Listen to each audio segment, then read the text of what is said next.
Welcome to the Cross Digital Podcast, where journalism meets marketing, and you learn how to hug the storms in your life. And now, here's your host, Dennis Washington.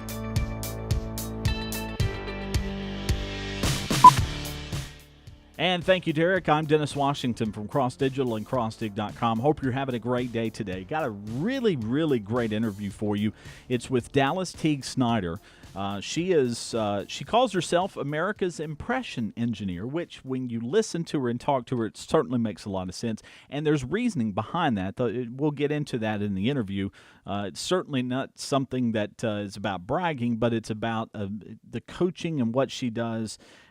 She's an author. She's written several books. Her most recent one is called Finding Dallas. It's a book that she, as she points out in this interview, she never, ever had any intentions on writing until God actually came in and really just almost forced her to write it, to realize she needed to write it. And as she talks about in the interview, how this book about her childhood has really made a difference in what she does professionally, how it's helped other people, and really how it's changed the way she's helping people now. Fantastic interview. We also get into, she does TV segments in the Birmingham area for a TV station called Everyday Heroes, what she has, the big plans for that, and just basically how she approaches helping other people. And some of this is similar to what you've heard in other previous podcasts, but I always like to get everybody's perspectives on it because everyone has a slightly different way of coming about this. You know, in relation with, especially with the book Finding Dallas, the whole concept about being a wounded healer and helping the walking wounded by being a wounded healer. Sometimes the wounds in our life help other people and really helps ourselves in the process as well. So, the business coaching and all it's really how our personal experiences really come into that. So, fantastic interview. Without further ado, let's get into the interview with Dallas. And I'm joined on the phone now with Dallas Teague Snyder. Dallas, good to have you. Thanks so much for joining us today. Well, Dennis, I cannot think of a better place to be. Thanks for having me. So tell folks a little bit that may not have had a chance to meet you before and not maybe familiar with who you are, what you've done. Tell us a little bit about who you are and how you've gotten to where you are today. Absolutely. Well, when you've been around, oh gosh, I don't know. I don't want to say how old I am, but as long as I've been around, from where I started to where I am now, there's quite a journey. But to sum it up, let me just tell you quickly. Yes, my name is Dallas. I am from Mobile. It has nothing to do with Texas. It is a Gaelic name. It was my grandfather's name, and it took me many years to actually be able to stand in that name, being the petite lady that I am, but yet a powerful force. But to give you an idea, I grew up in Mobile mostly. I know we're going to talk a little bit about my new book, Finding Dallas, but really a very challenging childhood, as many of us probably have experienced. But yet I took that experience and I just said, what can I do to change my life, to be a light in the world, to make a difference? And so I began my career in the hospitality industry. I was a director of sales and marketing at a 300-room hotel with 10,000 square feet of meeting space and 8 people working for me by the age of 25. Wow. I like to say I got burned out at 27. and so I spent many years in hospitality. I worked for the Birmingham Convention and Visitors Bureau as a national sales manager, meaning that I was the one to be the ambassador for the city to invite conventions to bring their conferences to the city of Birmingham. And then after that, what I really saw was just this lack of, quite frankly, courtesy and awareness. And when I say courtesy, what I mean is professionalism, that sort of thing we took for granted in the Southern culture that has always been there, permeating even where we live. And so there's this general apathy. So I decided to go to the Protocol School of Washington. And instead of teaching you how to operate when you meet the president, yet I can do that, what I said, I want to bring this back to an everyday awareness for individuals, because we have to be our best in every situation, not be someone else, but have the skills and tools. And what I've found, Dennis, is that most people, they don't know this information. And so they're sabotaging their own success without even knowing it. And that is really what I'm passionate about. And that's what I call my company, Make Your Best Impression, which is my business professional development organization. And so, I'm known as America's Impression Engineer because I know we have one chance to make a first impression. And there are so many elephants in the room Yeah. when we don't do that. Yeah. Oftentimes we don't get that second chance for people to really know and love us for the people we truly are. That's so true, and it gets down to the basics there. The concept of really just, we spend so much time worrying about all the details of our businesses and growing our business and profit margins and so forth. But when it really comes down to it, growing a business is just having great relationships with people and making that really good first impression. Do you find that sometimes with the business people you come in contact with that they're really overcomplicating the process of doing business by trying to instead of focusing on just simple relationships, having good quality relationships, they're too worried about other stuff? Well, I think that especially if they're entrepreneurs, a lot of times, depending on how many roles we're playing in that organization, I definitely believe that is the case. Mm-hmm. If you're an entrepreneur, you've got not only are you your salesperson, you're building those relationships, but you also are taking on the operational things. Right. And as you know, it's very, very important that that all of those things get touched. But we really have to say, what is it that I am excellent at? And what are those things I can outsource or find other partners to help me in? Because we can get bogged down into those things. And when we get bogged down to the minutia of the details, and what I mean by that is, again, perhaps like in my situation, outsourcing my bookkeeping and things of that nature. I'm not building those relationships. And for me and my organization, I'm the best one to do that. So I do agree. But the reality is that even if you are someone who is more of the operational person, you still have internal customers. And what I mean by that, the people that work for you. We are always, you've heard somebody say, people don't leave a job, they leave their supervisor. Yeah, right. And the reality is like you said, relationships have been a challenge since the beginning of time, but yet we're never taught how to actually to build those relationships. And today with technology, we are more connected than ever, but more isolated when it comes to relationships where truly trust is built. And if we don't have trust, we will, if we don't have trust in anything, Right. You can just forget having a successful business. That's so true, and it really makes a good point about the whole concept of the building, the foundation of a good business, and it's not really about the product and the services and all are important too, but if you don't have that integrity, that honesty, that trust right off the bat, nothing else is going to work. And really then focusing on what I read a book last year by Jim Collins, From Good to Great, and the whole concept of getting the right people on your bus and the wrong people off the bus, and I've used that a lot of times as examples because. And really, even in our own life, we try to overwhelm ourselves and think we can do everything, and it just really takes away time from the things we can do really, really well. And it sounds like you kind of meet those kind of people too, especially the entrepreneurs that feel like that they're superheroes and can do everything. Exactly. And, we might have great vision and we have a good concept, but we're not meant to do life alone. Again, it goes back to relationships, right? Right.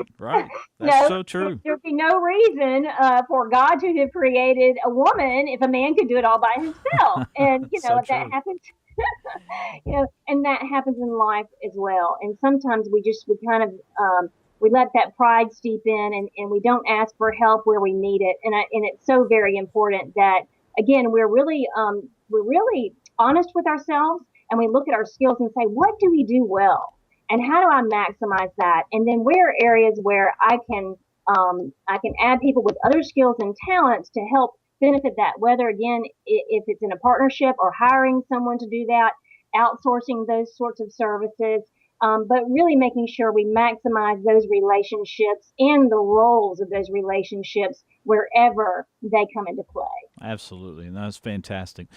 You're the author of several books, but the most recent one is Finding Dallas. That, from what I have read, is a very different book for you. really delving into a lot of personal experiences from your childhood. Can you tell folks a little bit about what led you to write this book and about the book and what you're hoping, more importantly, to get out of the book? Absolutely. Well, first of all, this was a book that I had no intention of writing. This was a chapter of my life I had no intention of visiting again. But if anyone has had, I always say if we have not been in a storm, prepare to go through one. Yeah, It's like yeah. one storm after another. Right. But when I was in a National Speakers Association meeting, I basically heard that small, still voice say to me, write your story. And of course, I kindly said back to it, no, thank you. And I proceeded on. Well, in the process, I had written 2 business books. We had a high school curriculum. Did all of these various things, and yet that voice wouldn't stop. It was like that nagging parent that just kept on it. Well, that nagging father just kept on and on and on. Right. And so, anyway, the reality is that my mother was bipolar and schizophrenic, and I was that adult child at age 7 who really took on that responsibility to try to help her, to try to save her.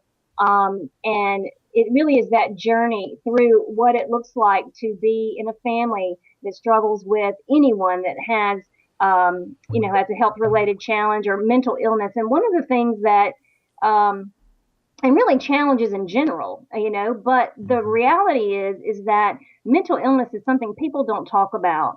And for people who live in Alabama, if you cannot prove that someone's trying to kill themselves or someone else, you cannot force someone to get help. And so when you see these grave situations happen around the country, you wonder how someone goes and, just shoots a bunch of people at a school or something like that. I'm sure that if they've been around anybody that their family, they know something's off center, but yet the laws often do not allow us to be able to force someone again to get help. And when you have to prove someone's going to kill themselves or somebody else, that in itself is a losing proposition. Wow. So, yeah, so it's really my story through my mother's journey, where she is now, how I basically got through those situations, also how again, what I'm doing now with that, really talking about how we overcome those things and my role as Ms. Alabama America 2013 with my platform, Wearing a Crown for Christ. Yeah. And, that we all are truly wearing a crown as God's children, and that we just have to believe it to receive it. Because Absolutely. Dennis, when we grow up and the people that are supposed to love us don't, or we've had words spoken over us that we believe that aren't true, that we're not valuable or that we're not good enough. Those are questions that permeate throughout our lives until we really understand who God created us to be and who we are, and who God, and who we are in our identity in Christ. You make such a great point there. The expression of the people that were supposed to love us don't, and I know it's easier said than done for people that have never experienced it. You have, and I imagine the emotions that you've went through even before you even decided you were going to write the book. The desire to hide it, maybe the shame of it.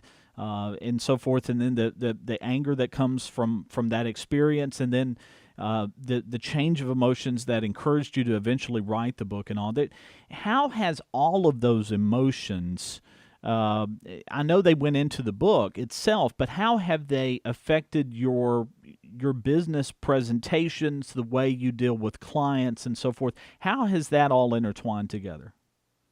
Beautiful question. I think I always operated from that platform before I even delved into those emotional sort of wounds, if you will. And what I call it's like it's like you may not have heard it. You may have heard of this term, but it's called being the wounded healer.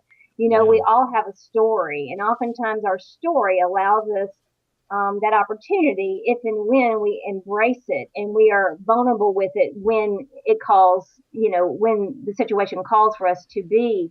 It allows people to understand they can do it too. Yeah. And oftentimes we think we're alone in these grave situations, whether it be we've lost a child, whether we've gone through a divorce, whether we have an alcoholic loved one.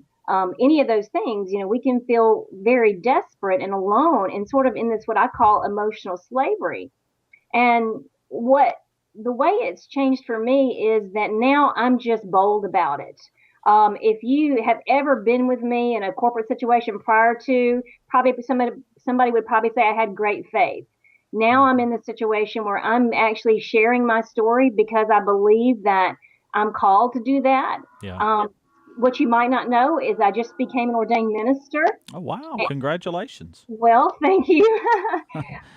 Through a lot of this healing, I just really feel like we have so many people, which is what I call the walking wounded. A Mm-hmm. lot of us are hurting inside, and that's what I do with executive coaching. Oftentimes, when we have behavioral things or blocks or challenges, a lot of times it's a heart wound, and that's really where I'm passionate now. I can do keynote talks and speaking and training, but really, when people are looking for that person to be that coach where they can feel confidence in, and also want to talk to somebody that's going to be able to understand where they've gone through. Yeah. It makes a big difference in seeing them have that breakthrough, and it's really them. It's them and God that I just am a conduit for that and a safe place for them to fall.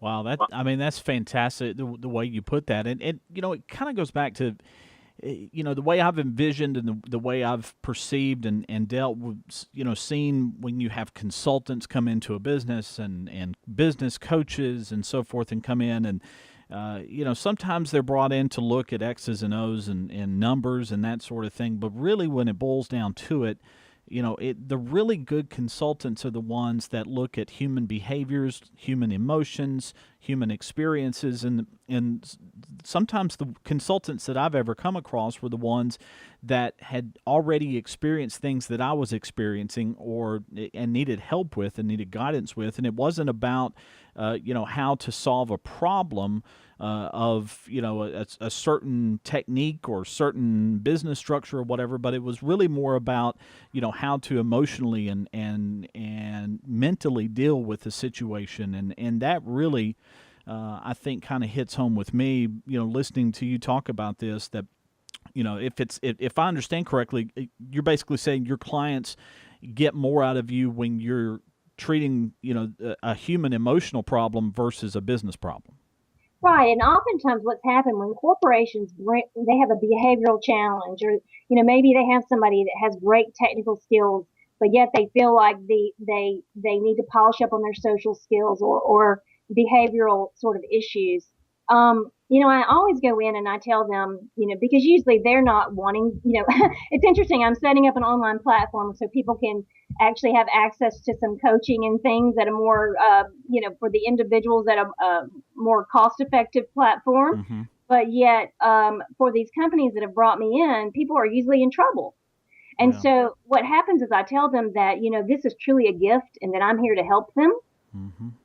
And that these are the skills that they can learn and take with them wherever they go, whether they choose to stay at this organization or life's, journey takes them elsewhere.